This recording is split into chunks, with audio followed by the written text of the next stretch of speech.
কুরআন কারীমে বলেন ইন্নামা আমরুহু ইযা আরাদা শাইআন আইয়াকুলা লাহু কুন ফায়াকুন। আল্লাহ যদি কোনো কিছু করার ইচ্ছা করেন আর আমার আল্লাহ যদি শুধু এতটুকুই বলেন যে হও, সাথে সাথে হয়ে যায়। সুবহানাল্লাহ, সুবহানাল্লাহ। এলিমেন্ট লাগবে না, সবক লাগবে না। আমার আল্লাহ যদি কোন জিনিসকে বলে হও, তা হয়ে যাবে। সুবহানাল্লাহ, সুবহানাল্লাহ। আমার আল্লাহ সময় সৃষ্টি করেছেন, সময় নিয়ন্ত্রণ আল্লাহর হাতে। আমার সেই আল্লাহ দুনিয়ার আলোর গতি, দুনিয়ার মানুষ যে সূত্র আবিষ্কার করেছে, এই সূত্র ব্যবহার করে দুনিয়ার মানুষ যদি আলোর গতি দিয়ে কোটি কোটি মাইল আলোক বর্ষ দূরে যেতে পারে, তাহলে আমার আল্লাহ এক মুহূর্তের ভিতরেই তার হাবিবকে বাইতুল হারাম থেকে বাইতুল মুকাদ্দাস আর বাইতুল মুকাদ্দাস থেকে আল্লাহর খাস জেরেমের দিকে এক মুহূর্ত সময়ের মধ্যেই নিয়ে যেতে পারে। সুবহানাল্লাহ। পারেন না? পারেন। আশ্চর্য হবে, বিজ্ঞান আরো বলে মানুষ যদি এই আলোর গতিতে চলতে পারত, চলতে পারবে না, কারণ মানুষের ওজন আছে, ভর আছে। মানুষ যদি আলোর গতিতে চলতে পারত, তাহলে সে টাইম ট্রাভেলিং করতে পারত, অর্থাৎ সে অতীতেও যেতে পারত, ভবিষ্যতেও যেতে পারত। আশ্চর্য হবে, আল্লাহ পাক সূরা মাআরিজের ভিতরে টাইম ট্রাভেলিং এর কথা বললেন। তা'রুজুল মালাইকাতু ওয়ার রূহু ইলাইহি ফি ইয়াউমিন কুল্লু মিকদারুহু 50 আলফা সানাহ। আল্লাহ বলে ফেরেশতারা এবং জিবরিল সেই দিন উদ্ধারকে যখন যাবে, সেই দিনটা পৃথিবীর হিসেবে 50,000 বছরের সমান হবে। সুবহানাল্লাহ। সেই দিনের একদিন পৃথিবীর 50,000 বছর। বিজ্ঞানীরা তো টাইম ট্রাভেলিং মানে, ওরা বলে যে সৌরজগতের একটা গ্রহ আছে বুধ। যদি কোনো ব্যক্তি বুধ গ্রহে একদিন অবস্থান করে, সে পৃথিবীতে এসে দেখবে 58 দিন সময় অতিবাহিত হয়ে গেছে।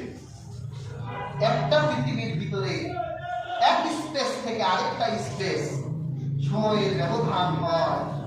আর আমার আল্লাহ 1000 বছর আগে সেই টাইম ট্রাভেলিংটাও বললেন যে ফেরেশতা এবং রূহ আল্লাহর দিকে যেদিন ঊর্ধ্বগমন করবে, তখন তোমাদের এই পৃথিবীর 50,000 বছরের সমান হবে সেই দিন। সুবহানাল্লাহ। এই পৃথিবীর বুকে কোন মানুষের পক্ষে টাইম ট্রাভেলিং করা সম্ভব নয়, কিন্তু আল্লাহ পাক আজ থেকে 1000 বছর আগে তার হাবিবকে দিয়ে টাইম ট্রাভেলিং করিয়েছেন। বিজ্ঞানের অন্ধ পূজারীরা আমাদেরকে মাঝে মাঝে গালি দেয়। বিজ্ঞান কিছু আবিষ্কার করবে, হুজুররা বলে এটা কোরআনে আছে, বলে না? আমরা কিছু আবিষ্কার করলে হুজুররা বলে কোরআনে আছে। তা আমরা কিছু আবিষ্কার করি নাই, এইরকম প্রমাণ কি কোরআনে আছে? হ্যাঁ আছে।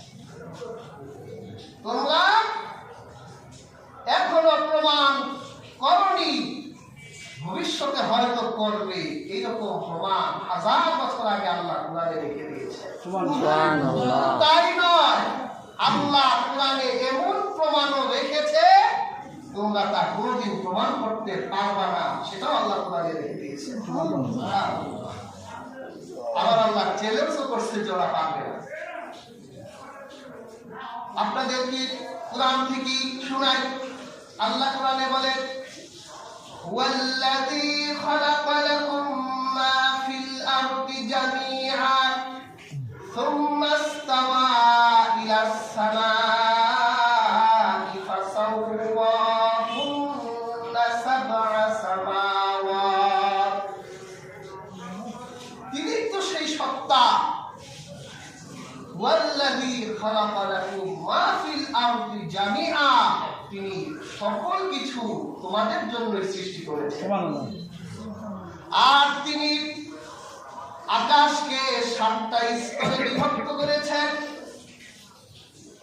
প্যার হাজিরিন, আমাদের আধুনিক বিজ্ঞান তার এই উন্নয়নের যুগে সে আলফা নক্ষত্র পর্যন্ত চলে গিয়েছে, কিন্তু এখনো পর্যন্ত আকাশের সন্ধান পায় নাই। হয়তো একদিন না একদিন আকাশের সন্ধান আমরা পেতেও পারে। আমার আল্লাহ তার হাবিবের মাধ্যমে 1000 বছর আগে 7 আকাশের প্রমাণ কুরআনুল কারীমে দিয়ে রেখেছে। সুবহানাল্লাহ। বিজ্ঞান পায় নাই, কিন্তু হয়তো বিজ্ঞান একদিন পেতেও পারে। আবার আমার আল্লাহ এমন প্রমাণ কুরআনে রেখেছেন যা বিজ্ঞান কোনদিন প্রমাণ করতে পারবে না। কুরআনে আল্লাহ বলেন, ইয়াসআলুনাকা আনির রূহ। আল্লাহ এই সৃষ্টিটা 7 আকাশের উপরে রাখে নাই, মানুষের ভিতরেই রেখেছেন, কিন্তু মানুষ প্রমাণ করতে পারবে না। সুবহানাল্লাহ। আল্লাহর কুদরত, আল্লাহর ক্ষমতা কত মহান। আল্লাহ দূরে রাখে নাই, মানুষের ভিতরেই সেই সৃষ্টিটা রেখে দিয়েছে, কিন্তু মানুষ প্রমাণ করতে পারবে না। আল্লাহ কুরআনে বলেন, হাবিব আপনাকে তারা জিজ্ঞাসা করবে রূহ সম্পর্কে, কুলির রূহু মিন আমরি রাব্বি ওয়া মা উতীতুম মিনাল ইলমি ইল্লা কলিলা। আল্লাহ পাক বলেন, শুধুমাত্র আপনি রূহ সম্পর্কে তাদের এতটুকুই বলে দেন, এটা আল্লাহর হুকুম, আল্লাহর আদেশ। এই ব্যাপারে তোমাদেরকে খুব কম জ্ঞান দেওয়া হয়েছে। দুনিয়ার বিজ্ঞান কিন্তু আত্মা নিয়ে গবেষণা করে নাই, কিন্তু আমাদের কাছে আত্মার স্বরূপ আর আত্মার ক্রিয়া প্রতিক্রিয়া এগুলো আমাদের সামনে বিজ্ঞান এখনো পর্যন্ত উপস্থাপন করতে পারে নাই, আর কোনদিন পারবেও না। কারণ আল্লাহ এখানেই চ্যালেঞ্জ রেখেছেন, ওমা উতীতুম মিনাল ইলমি ইল্লা কলিলা। এই ব্যাপারে তোমাদের সামান্যতম জ্ঞান দেওয়া হয়েছে। কাজী হাজরিন, আল্লাহর হাবিবের এই মেরাজ যদিও মানুষের কাছে আশ্চর্যান্বিত, কিন্তু বিজ্ঞান আল্লাহ রাসূলের মেরাজকে সহজ করে দিয়েছে। আল্লাহর হাবিব এমন গতিতে আল্লাহর কাছে গিয়েছিলেন, আমার রাসূল যে গতিতে আল্লাহর কাছে গিয়েছিলেন, মেরাজ করেছিলেন, সেই গতিতে আল্লাহ রাসূল ভবিষ্যৎ দেখেছেন। আবার আল্লাহ রাসূল অতীত থেকে এসেছে। জাহান্নামে মানুষ যাবে, এটা ভবিষ্যতে যাবে না, নাকি অতীতে চলে গেছে? আমরা মরব, বিচার হবে, তারপরে জান্নাত জাহান্নাম হবে। আল্লাহ রাসূল তিনি মেরাজে গিয়ে দেখে এলেন, তিনি যখন মেরাজ থেকে দুনিয়ায় এলেন, একদল নারী রাসূলুল্লাহর পাশ দিয়ে হেঁটে যাচ্ছে। আল্লাহ রাসূল সেই নারীকে লক্ষ্য করে বলছেন, ইয়া মাশারাল নিসা, হে মহিলা সকল, আল্লাহকে ভয় করো, কারণ আমি মেরাজে দেখে এলাম মহিলারাই বেশি জাহান্নামে গেছে। সুবহানাল্লাহ। রাসূলুল্লাহ ভবিষ্যতে গিয়ে তিনি তার উম্মতে মহিলারা জাহান্নামে গেছে এটা দেখে এসেছেন। সুবহানাল্লাহ। প্রিয় হাজরিন, মহিলারা বেশি জাহান্নামে যাবে দুই কারণে। একটা হলো তুকসিরুল লানা, মহিলারা বেশি বেশি অভিশাপ দেয়।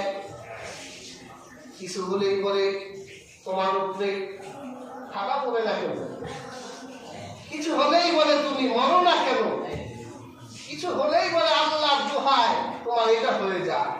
মহিলাদের ভিতরে অভিশাপ দেওয়ার প্রবণতা বেশি, সেজন্য রাসূলুল্লাহ বলেছে মহিলারা জাহান্নামে যাবে সবচেয়ে বেশি।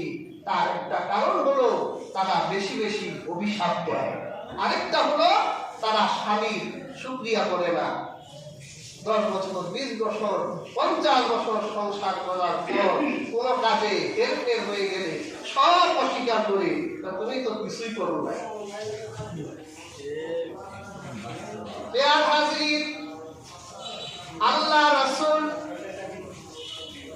ভবিষ্যতের সেই জাহান্নামে গিয়ে তিনি অনেক জাহান্নামীদের আযাব দেখেছেন। দুনিয়ার বুকে এসে সেই জাহান্নামীদেরকে জাহান্নামে যাওয়ার কারণ রাসূলুল্লাহ বলেছেন, আমি জাহান্নামের ভিতরে এই এই আযাব দেখেছি, এই এই অপরাধের কারণে। ইয়া হাজিরিন, বোঝা যায় আমার আল্লাহর হাবিব মেরাজে গিয়ে তিনি আল্লাহ জান্নাতও দেখেছেন, আবার ভবিষ্যতে জাহান্নামের আযাবও দেখে এসেছেন। বিজ্ঞান বলে যখন মানুষ আলোর গতিতে চলবে ভবিষ্যতেও যেতে পারবে, অতীতেও যেতে পারবে। আর তারা আকাঙ্ক্ষা করে যদি আলোর গতিতেই যেতে পারতাম তাহলে ভবিষ্যতের ভুলগুলো সব শুধরে দিতাম, আর ভবিষ্যতে কি হবে সেই যা হবো আমরা তা দেখে আসতাম। সুবহানাল্লাহ। ইয়া হাজিরিন, আল্লাহ রাসূল সাল্লাল্লাহু আলাইহি ওয়াসাল্লামের মেরাজের সফরটা ছিল দুই ধরনের, একটা ছিল দুনিয়ায়, আরেকটা হলো দুনিয়া থেকে আলমে মুলুক থেকে আলমে মালাকুত, তারপর আল্লাহ খাস রেহিমের দিকে। সুবহানাল্লাহ। আমি গত জুমআতে একটু আলোচনা করেছিলাম দুনিয়া সফর সম্পর্কে। আজকে আমি মহাগ্রন্থ আল কুরআনুল কারীম থেকে এবং রাসূল পাক সাল্লাল্লাহু আলাইহি ওয়াসাল্লামের সহিহ হাদিস থেকে কিছু মেরাজের আলোচনা তুলে ধরব, যে রাসূলুল্লাহ বাইতুল মুকাদ্দাস থেকে কিভাবে আল্লাহর খাস রেহিমের দিকে গেলেন। রাসূলুল্লাহ যে বাহনে চলেছিলেন এই বাহনটার নাম হলো বুরাক। দাব্বাতুল আবিয়াত, এটা ছিল সাদা একটা জানোয়ার, এটা ছিল ফাওকাল হিমার দুনাল বাগাল, এটা হলো গাধার চেয়ে ছোট, খচ্চরের থেকে একটু বড়। রাসূলুল্লাহ যখন বাইতুল মুকাদ্দাসে গেলেন এই বাহনটিকে বাইতুল মুকাদ্দাসে একটা আংটার সাথে হযরত জিবরিল বেঁধে দিলেন। এরপর আল্লাহর হাবিব বাইতুল মুকাদ্দাসে ঢুকলেন। মুসলমানদের কাছে সবচেয়ে পবিত্রতম 3 নম্বরের শহর। আল্লাহ হাবিব সাল্লাল্লাহু আলাইহি ওয়াসাল্লাম বলেছেন, যদি কোনো ব্যক্তি বাইতুল মুকাদ্দাসে 1 রাকাত নামাজ পড়ে আমার আল্লাহ তার আমলনামায় 50,000 রাকাতের সওয়াব লিখে দিবে। সুবহানাল্লাহ। এই শহরটা আমার আল্লাহর কাছে এত প্রিয়, এই শহরের উপরে আল্লাহ 70,000 ফেরেশতা রেখে দিয়েছেন। এই ফেরেশতারা সব সময় ফিলিস্তিনের জন্য দোয়া করে, কারণ হলো আল্লাহ পাক যখন বিচারের মাঠ সাজাবে এই ফিলিস্তিনের এলাকায় বিচারের মাঠ হবে। বর্তমান ইসরায়েল, জর্ডান, তুরস্ক, মিশর এই এলাকাগুলো নিয়ে হাসরের মাঠ হবে। আমার আল্লাহর কাছে এই শহরটা বড়ই পবিত্র শহর, আমার আল্লাহর কাছে এই শহরটা দাম বড়ই ভালো। প্রিয় হাজিরিন, আল্লাহর হাবিব বাইতুল মুকাদ্দাসে ঢুকলেন, গিয়ে দেখলেন বাইতুল মুকাদ্দাসের ভিতরে আল্লাহ রাব্বুল আলামিন 1,40,000 নবীকে পাঠিয়ে দিয়েছে। সুবহানাল্লাহ। নবীদের 7টা কাতার, হযরত আদম সেখানে, হযরত ঈসা সেখানে, ইদ্রিস, ইউসুফ সবাই সেখানে। আল্লাহ রাসূল কাতারগুলো ডেঙে প্রথম কাতারে গিয়ে দাঁড়ালে হযরত জিবরীল বলল, দাঁড়িয়ে আছেন কেন? আল্লাহ রাসূল বলল, জামাতে নামাজ হবে, দাঁড়িয়ে আছি, জামাত কখন শুরু হবে? হযরত জিবরীল বলল, ইয়া রাসূলুল্লাহ, সবাই তো জামাতের অপেক্ষায় ছিল, কেউ জামাতে দাঁড়ায় নাই। হয়তো কারো কারো মনে তামান্না ছিল আজকে ইমামতি আদম করবে।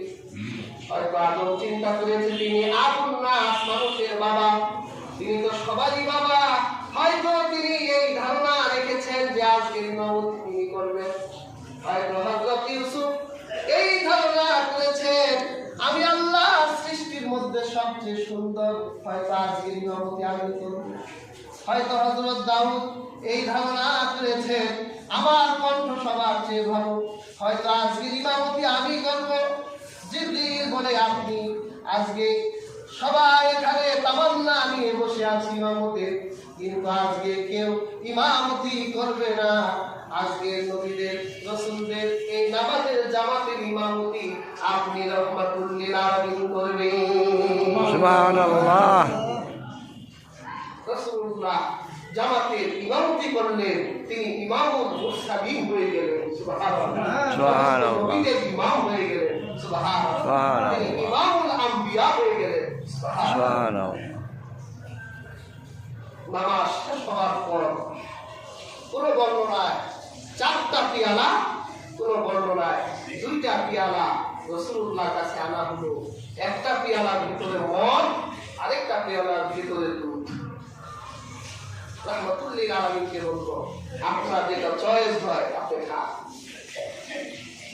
আমাদের যে জেনারেশন এখন, আমাদের কাছে এখন মদ নেশা ভালোই লাগে। আমার মনে হয় ওরা এক গ্লাস মদেই খেত, যে ফেরেশতা আসে যখন একটু আকাশের মদ খেয়ে দেখি। কিন্তু রহমাতুল লিল আলামিন তিনি তার নেচার, তার স্বভাবগত দিক থেকে তিনি এক গ্লাস দুধ খেয়ে ফেললেন। সুবহানাল্লাহ। হযরত জিবরীল বললেন, ইয়া রাসূলুল্লাহ, আর যদি আপনি মদ খেতেন তাহলে আপনার উম্মতটা গোমরাহ হয়ে যেত। আল্লাহ রাসূল মদ খায় নাই, তারপরেও আল্লাহ রাসূলের উম্মতরা কিন্তু মদের চর্চা কম করে না। রাজধানী এলাকায় বারগুলো খুলে যায়, বিভিন্ন গল্লির চিপাচাপার ভিতরে বিভিন্ন মাদক দ্রব্য নিয়ে সবাই বসে যায়। আর বিশেষ করে আমাদের লোকজনের সবচেয়ে প্রসিদ্ধ মাদকের আখড়ার ভিতরেও তো দেখি কম মানুষ আসে না। নতুন নতুন মানুষ আসে আর মাদক সেবন করে চলে যায়। আর হাজিরিন, কিয়ামতের দিন মনে রাখবেন রাসূলুল্লাহ জাহান্নামে দেখে এসেছে যারা এই পৃথিবীতে মদ খেত, আল্লাহ কিয়ামতের দিন জাহান্নামীদের গলিত পচা রক্ত আর পুষ তাদেরকে খাওয়াবে। নাউযুবিল্লাহ। যত মদ খাবে, যত মাদক দ্রব্য খাবে, আল্লাহ জাহান্নামের তত পুষ আর রক্ত খাওয়াবে। নাউযুবিল্লাহ। রাসূলুল্লাহ দুধ খেলে, রাসূলুল্লাহ বুরাকে উঠলে, একটা মুহূর্তের ভিতরে বুরাক রাসূলের পাক সাল্লাল্লাহু আলাইহি ওয়াসাল্লামকে প্রথম আকাশের দরজায় নিয়ে উপস্থিত হয়ে গেল। সুবহানাল্লাহ। হাদিসের কিতাবে এসেছে প্রথম আকাশের দ্বার রক্ষী ফেরেশতা ইসমাঈল হযরত জিবরাইলকে ডেকে বললেন, কে? জিবরিল বলল, আমি জিবরিল। তোমার সাথে কে? আমার সাথে রাহমাতুল লিল আলামিন মুহাম্মদ। তিনি কি আল্লাহর বার্তাবাহী? হ্যাঁ, তিনি আল্লাহর পয়গম নিয়ে এসেছেন। ইসমাঈল প্রথম আকাশের দরজা খুলে দিলেন, আল্লাহর রাসূলকে অভিনন্দন করলেন, স্বাগতম জানালেন, আহলান সাহালান দিলেন। আল্লাহ হাবিব যখন প্রথম আকাশে গেলেন, গিয়ে দেখলেন প্রথম আকাশে আমার আল্লাহ হযরত আদম নবীকে প্রথম আকাশে রেখে দিয়েছে। সুবহানাল্লাহ। আল্লাহ রাসূল দেখলেন হযরত আদমের পাক ডান দিকে তাকিয়ে চেহারাটা হাস্যোজ্জ্বল হয়ে যায়, চেহারায় আনন্দের ছাপ দেখা যায়। আবার যখন বাম দিকে তাকায় হযরত আদমের চোখ দিয়ে পানি ঝরে আদম কান্নায় ভেঙে পড়ে আল্লাহ রাসূল হযরত জিবরিলকে বলল, জিবরিল, আমার বাবা হযরত আদম ডান দিকে তাকিয়ে হাসে কেন, আমার বাম দিকে তাকিয়ে তিনি কাঁদেন কেন? হযরত জিবরিল বলে, ইয়া রাসূলুল্লাহ, ইয়া হাবিবাল্লাহ, আপনার বাবার সন্তান এই দুনিয়ার সবাই। আপনার বাবার সন্তানদের মধ্য থেকে যারা জান্নাতে গিয়ে সফল হয়ে গেছে, তার সন্তানদের সফলতা দেখে হযরত আদমের চেহারাটা খুশিতে ভরে যায়। আবার যখন তার সন্তানদেরকে জাহান্নামে জ্বলতে দেখে, তখন হযরত আদম কান্নায় ভেঙে পড়ে। প্রিয় হাজরিন, এই দুনিয়ায় সন্তান যদি সফল হয়ে যায়, সন্তান যদি হাফেজ হয়, সন্তান যদি মাওলানা হয়, বলেন বাবা খুশি হয় না বেজার হয়? এমন খুশি হয়, জলে জলে গিয়ে বলে, ভাই আমার ছেলেটা কোরআনের হাফেজ হয়ে গেছে, আমার ছেলে বড় মাওলানা হয়েছে, আমার ছেলে বড় ব্যারিস্টার হয়েছে, জজ হয়েছে। বাবা বুকটা বড় হয়ে যায়, খুশিতে মানুষের কাছে প্রচার করতে থাকে। আবার যদি ছেলে একটা হারামখোর হয়, মদখোর হয়, বদমাশ জানোয়ার হয়, তার দুঃখের সীমা থাকে না। মানুষ যদি জিজ্ঞেস করে, আপনার ওই ছেলেটা কোথায়, ওর কথা বললেন না, ও আমার মনটা ভেঙে দিছে, মানে এই সন্তানের উপর সে বেজার হয়ে যায়, নাখোশ হয়ে যায়। হযরত আদমও তার জান্নাতি সন্তান দেখে খুশি হয়, জাহান্নামী সন্তান দেখে কান্নায় ভেঙে পড়ে। সুবহানাল্লাহ। আল্লাহ রাসূল হযরত আদমের সাথে দেখা করলেন, সালাম দিলেন, দোয়া নেওয়া হলো। হযরত রাসূল আরবি সাল্লাল্লাহু আলাইহি ওয়াসাল্লাম বলল, বাবা আমি তো দ্বিতীয় আকাশ আল্লাহর খাস এলেমে যাচ্ছি, আমি এখন চলে যাচ্ছি। আর হাজরিন, হযরত জিবরিলের সঙ্গে আল্লাহ রাসূল যখন প্রথম আকাশ থেকে দ্বিতীয় আকাশের দ্বার প্রান্তে পৌঁছে গেলেন, দ্বার রক্ষী ফেরেশতা বলল, কে? আমি জিবরিল। আপনার সাথে কে? আমার সাথে মুহাম্মদ। তিনি কি বার্তাবাহী? হ্যাঁ, তিনি আল্লাহর পয়গাম নিয়ে এসেছেন। অভিনন্দন করে আহলান সাহলানকে রাহমাতুল লিল আলামিনের নাম শুনে রাসূলুল্লাহ সম্মানে দ্বিতীয় আকাশের দরজা খুলে গেল। আল্লাহর হাবিব দেখলেন দ্বিতীয় আকাশে দুই খালাতো ভাই বসে আছেন, একজন হযরত ঈসা, আরেকজন হযরত ইয়াহিয়া।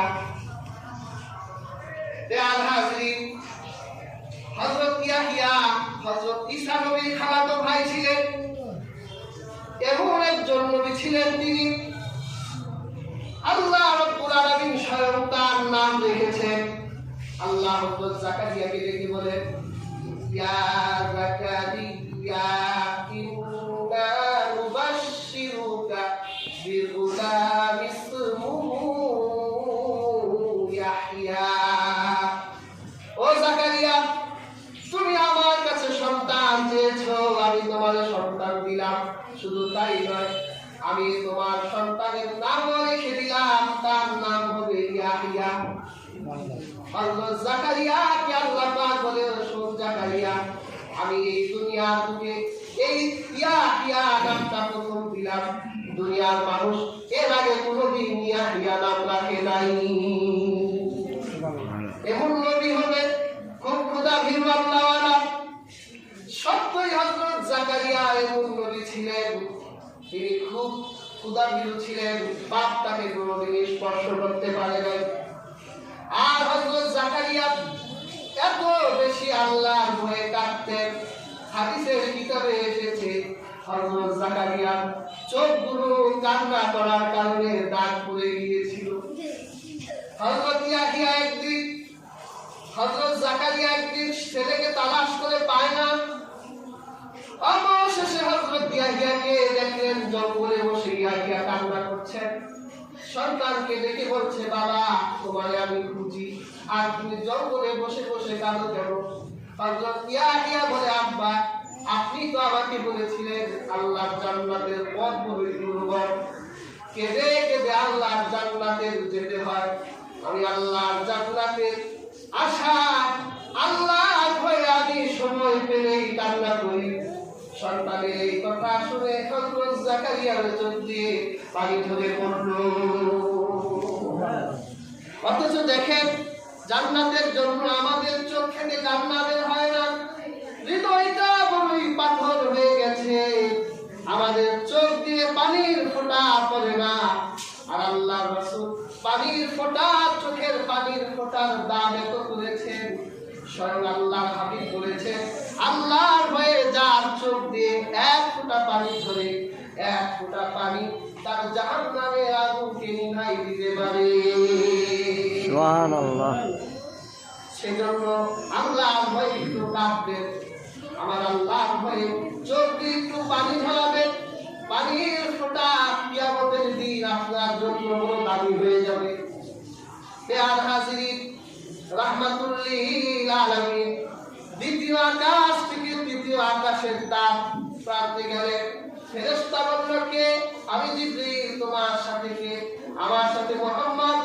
তিনি কি বার্তাবাহী? হ্যাঁ, তিনি বার্তাবাহী, আল্লাহর পয়গম নিয়ে এসেছেন।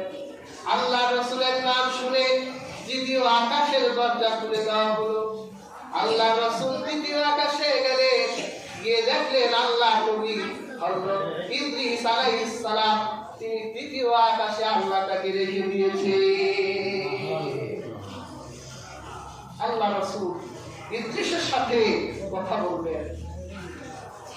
হযরত ইদ্রিস তিনি আমার আল্লাহকে জানার জন্য বড় পড়াশোনা করতেন। এই জন্য দার্সুন থেকে ইদ্রিস নামটা এসেছে। আর হাজরিন, হযরত ইদ্রিস পয়গম্বর আমার আল্লাহ বড় জলিল কদর আজিম শান নবী ছিলেন। সুবহানাল্লাহ। আল্লাহ রাসূল ইদ্রিসের সাথে কনভারসেশন করে চতুর্থ আকাশের দ্বার প্রান্তে গেলেন। জিজ্ঞেস করা হলো, কে? আমি জিবরীল। সাথে কে? সাথে রাহমাতুল্লিল আলামিন মুহাম্মদ রাসূলুল্লাহ নামটা শুনে আকাশের দরজা খুলে দেওয়া হলো। হযরত রাসূল আরবি সাল্লাল্লাহু আলাইহি ওয়াসাল্লাম তিনি চতুর্থ আকাশে গিয়ে দেখলেন আল্লাহ ফেরেশতা। পঞ্চম আকাশে গিয়ে তিনি দেখলেন আল্লাহ প্রিয় নবী হযরত হারুন আলাইহিস সালাম সেখানে। আল্লাহ কোরআনে হারুন নবীকে সালাম দিয়েছেন, সালামুন আলা মূসা ওয়া হারুন। সুবহানাল্লাহ। আল্লাহ কোরআনে হযরত হারুনের ব্যাপারে বলেছেন, ওয়ালাকাদ মানান্না আলা মূসা ওয়া হারুন। সুবহানাল্লাহ। পঞ্চম আকাশে হযরত হারুন আলাইহিস সালাম, আল্লাহ জলিল কদর নবী, তার কথা বড় মিষ্টি ছিল। এই জন্য হযরত মূসা দোয়া করছে, আল্লাহ আমার ভাই হারুনকে আপনি নবী বানাইবেন। দুই ভাই আল্লাহ দ্বীনের দাওয়াত প্রচার করতে। তার মৃত্যুর ব্যাপারে কাসাসুল আম্বিয়া ইবনে কাসির রাহমাতুল্লাহি আলাইহি লিখেছেন যে একবার আল্লাহ মূসা নবীর কাছে এই মর্মে ওহী করলেন যে তুমি হারুনকে নিয়ে ওই বাগানে ঘুরতে যাও। এক দুর্গম বাগানে হযরত মূসা এবং তার বড় ভাই হারুন ঘুরতে গেলে সেখানে একটা খাট দেখলে, ঘুমানোর খাট এত সুন্দর করে সাজানো হয়েছে। হারুন বলল, ভাই মূসা, যদি এক পালঙ্কের ভিতরে একটু ঘুমাইতে পারতাম বড় ভালো লাগতো। মূসা আলাইহিস সালাম বলল, ঠিক আছে, আপনি ঘুমাসেন, আমি আপনারা পাহারা দিব। হযরত হারুন যখন ঘুমিয়ে গেলেন, আল্লাহ সুবহানাহু ওয়া তাআলা মালাকুল মাউতকে বলল, যাও হারুনের রূহ কবজ করো। হযরত হারুন আলাইহিস সালাম ইন্তিকাল করলেন। হযরত মূসা আলাইহিস সালাম আল্লাহকে বলল, আল্লাহ একা একা কিভাবে ভাইয়ের লাশ দাফন করব? আল্লাহ বলল, চিন্তা করো না, আমি তার লাশকে আকাশে উঠাই দিলাম। সুবহানাল্লাহ। হাজরিন, আল্লাহ হযরত হারুন আলাইহিস সালামের লাশ আকাশে নিয়ে গেলেন। হযরত মূসা আলাইহিস সালাম যখন বনি ইসরাঈলদের কাছে আসলেন, বনি ইসরাঈলেরা বলল, মূসা হারুনকে নিয়ে ঘুরতে গেলাম, আর একা একা আসলা, হারুন কই? হযরত মূসা আলাইহিস সালাম বলল, হারুন তো ইন্তিকাল করেছেন, আর আল্লাহ পাক তার লাশকে আকাশে উঠাই নিয়ে গেছেন। বনি ইসরাঈলরা বলল না, তুমি হয়তো হারুনকে হত্যা করছো, তুমি হারুনের হত্যাকারী, তুমি হারুনকে মেরে ফেলেছো। হযরত মুসা আলাইহিস সালাম বলে না, আমি মারি নাই। হযরত মুসা আলাইহিস সালাম বলল, ঠিক আছে, তোমরা আমার কাছে যেহেতু প্রমাণ চাও, আমি তোমাদের প্রমাণ দিব। 2 রাকাত নামাজ আদায় করে আল্লাহর কাছে দোয়া করলেন, আল্লাহ, হারুনের ব্যাপারে আপনি আমার কওমকে সুস্পষ্ট মেসেজ দেন। আমার আল্লাহ পাক হযরত হারুন আলাইহিস সালামের লাশটা খাটসহ আকাশ থেকে নামাই দিলেন। আর তারা দূর থেকে দেখলো আকাশে হযরত হারুন আলাইহিস সালামের লাশ ফেরেশতারা বহন করছে, আর হযরত হারুনের চেহারার ভিতর কোনো দাগ নাই, তিনি আহত নন। তখন ওরা প্রমাণ পেল যে মুসা আলাইহিস সালাম আসলে হারুন নবীকে হত্যা করে না। কেমন এক উম্মত নবীকে এভাবে অস্বীকার করে। ইয়া হাজরিন, যখন আল্লাহ হাবিব সাল্লাল্লাহু আলাইহি ওয়াসাল্লাম ষষ্ঠ আকাশে গেলেন, যার রক্ষী ফেরেশতারা বলল, কে? আমি জিবরীল, সাথে কে? মুহাম্মদ। তিনি কি বার্তা নিয়ে এসেছেন? হ্যাঁ, তিনি আল্লাহর পয়গামদারী। রাসূলুল্লাহর নাম শুনে ষষ্ঠ আকাশের দরজা খুলে দেওয়া হলো। আল্লাহ রাসূল ষষ্ঠ আকাশে দেখলেন আল্লাহর কালাম হযরত মুসা বসে আছে। সুবহানাল্লাহ। আল্লাহ রাসূল মুসা নবীর সাথে কথা বললেন। আল্লাহর হাবিব যখন সপ্তম আকাশের দিকে আসবেন, দেখলেন হযরত মুসা নবী কেঁদে দিলেন। আল্লাহর হাবিব বলে, ভাই মুসা, আপনি কাঁদেন কেন? হযরত মুসা নবী বলে, আমি এই জন্যই কাঁদি, কারণ আমি জানতে পেরেছি আমার পরে এক যুবক নবী আসবে, যে নবীর জান্নাতি উম্মতের সংখ্যা আমার উম্মতের চেয়েও বেশি হবে। সুবহানাল্লাহ। হযরত মুসা নবীর যত উম্মত হবে, আমার রাহমাতুল লিল আলামিনের জান্নাতের উম্মতরাই তার থেকে বেশি। আরেক বর্ণনায় দেখলেন রাসূলুল্লাহ একটা বিশাল জামাত। রাসূল আশ্চর্য হলেন, জিবরীলকে বলল, এত বড় জামাত তো আমি কোনোদিন দেখি নাই। হযরত জিবরীল বলল, এরা মুসা নবীর জান্নাতি উম্মতরা। রাসূলুল্লাহর মনটা একটু খারাপ হলো। জিবরীল বলল, আপনি আকাশের দিকে তাকান। তাকিয়ে দেখলো এই জামাতের চেয়েও আরো কয়েকশো গুণ বড় একটা জামাত। জিবরীল বলল, জিজ্ঞেস করবেন না এরা কারা? এরা কারা? এরা আপনার জান্নাতি উম্মতেরা। সুবহানাল্লাহ। আর ৭০,০০০ উম্মত এখানে আল্লাহ রাখেনি নাই, যারা বিনা হিসেবে আল্লাহ জান্নাতে ঢুকবে। সুবহানাল্লাহ। রাসূলুল্লাহ মুসা নবীর সাথে দেখা করে সপ্তম আকাশের দ্বার প্রান্তে পৌঁছে গেলেন। রাসূলুল্লাহ বলা হলো, কে? আমি জিবরীল, সাথে কে? মুহাম্মদ। তিনি বার্তা নিয়ে এসেছেন। হ্যাঁ, তিনি আল্লাহ পয়গামকারী। রাসূলুল্লাহর নাম শুনে দরজা খুলে দেওয়া হলো। আল্লাহ রাসূল সপ্তম আকাশে গিয়ে দেখলেন আল্লাহ খলিল হযরত ইব্রাহিম নবী বসা। তিনি বাইতুল মামুদের একটা খুঁটির সাথে হেলান দিয়ে বসে আছে। রাসূল পাক সাল্লাল্লাহু আলাইহি ওয়াসাল্লামকে বলল, হে আমার কলিজার টুকরা সন্তান মুহাম্মদ, তুমি তো মেরাজ করে দুনিয়ায় যাবে, তো তোমার উম্মতের কাছে আমার এই মেসেজটা দিবা, জান্নাতের মাটি বড়ই পাক, মিশকের মাটি। তোমার উম্মতদেরকে গিয়ে বলবে তারা যেন জান্নাতের পাক মাটিতে বেহেশতের গাছ লাগায়। সুবহানাল্লাহ। আল্লাহর হাবিব বলল, বেহেশতের গাছ কি? এক বর্ণনা এসেছে হযরত ইব্রাহিম বললেন, তোমার উম্মতদেরকে বলবা তারা যেন বেশি বেশি বলে সুবহানাল্লাহ, আলহামদুলিল্লাহ, লা ইলাহা ইল্লাল্লাহ, আল্লাহু আকবার। সুবহানাল্লাহ। তারা যেন বেশি বেশি বলে সুবহানাল্লাহ।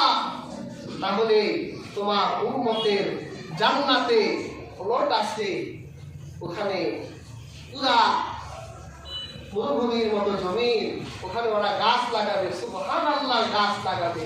ওই একবার সুবহানাল্লাহ বলবে, তাদের জান্নাতি প্লটে সুবহানাল্লাহর একটা গাছ হয়ে যাবে। সুবহানাল্লাহ। ওই গাছে তার নাম লেখা থাকবে।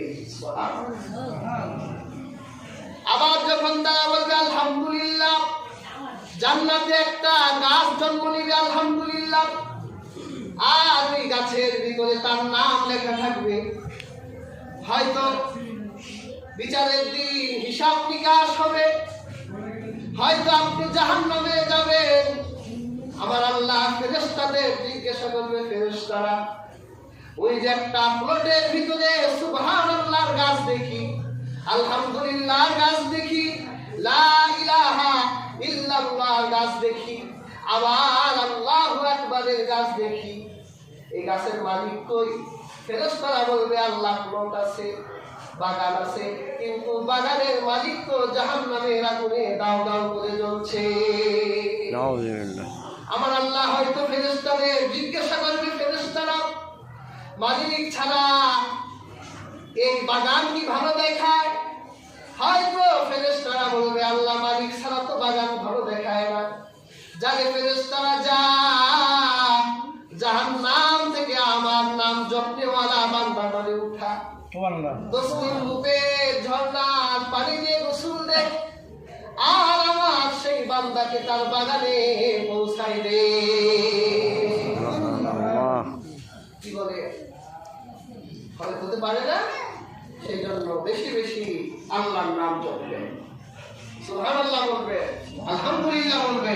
রাসূলুল্লাহ বলেছেন নামাজের পর 5 ওয়াক্ত নামাজের পরে যে ব্যক্তি 33 বার সুবহানাল্লাহ, 33 বার আলহামদুলিল্লাহ আর 34 বার আল্লাহু আকবার বলে, তার গুনাহ যদি সমুদ্রের ফেনা পরিমাণ হয়, আমার আল্লাহ মাফ করে দিবেন। সুবহানাল্লাহ। রাসূলুল্লাহ হাদিসে বলেছেন, জাদ্দিদু ঈমানাকুম, তোমাদের ঈমান তাজা করো। সাহাবীরা বলেছেন, কাইফা নুজাদ্দিদু ঈমানানা ইয়া রাসূলুল্লাহ, হে আল্লাহর রাসূল ঈমান তাজা করে কিভাবে?